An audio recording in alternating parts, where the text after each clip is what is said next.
ننګرهار کې په دې وروستیو کې د ډينګي ناروغي ډېره شوې د ننګرهار انتاني روغتون امیر ډاکټر سید محمد محمدي وایي د ډينګي ناروغان ورته زیات راوړل کیږي ټوټل نن سره 250 کسان بستر دي د 250 کې د ډېر شدید ډينګي مریضان دي او وقایع چې د امداد چې هغه کسان کوم چې مطلب د سیزین کې ژوند کې چلته وبو ولاړ دي وبو کې دوا وا چې یا د هغه وبو جاری کی بل د شپې خانه د پښخانو څخه استفاده وشي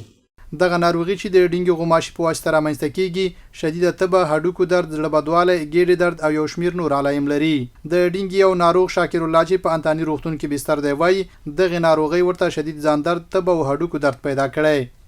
او ډينګي تقریبا د شپږ ورځې کېږي د ډينګي نو تبه زیاته تبه او وجود درد درد چې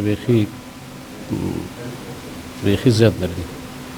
تبه هم داسې دوامداره تبه وي شپږ ورځې کې تبه مکمل تبه خدمات ښه دي خدمات بیخي برابر دي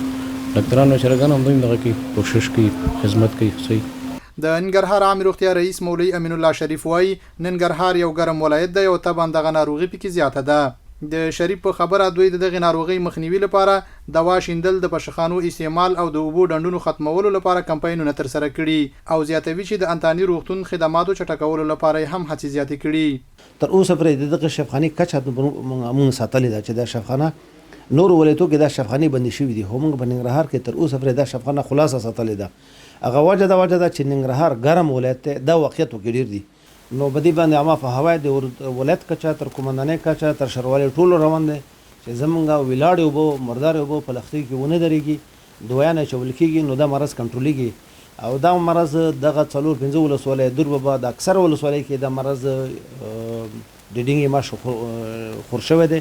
په ټوله کې روغتیا پالان د ډينګي ناروغي او لاروا مخنیوي لپاره د پښخانو استعمال او د اوبو خصا ډنډونو وچول خورا مهم بولي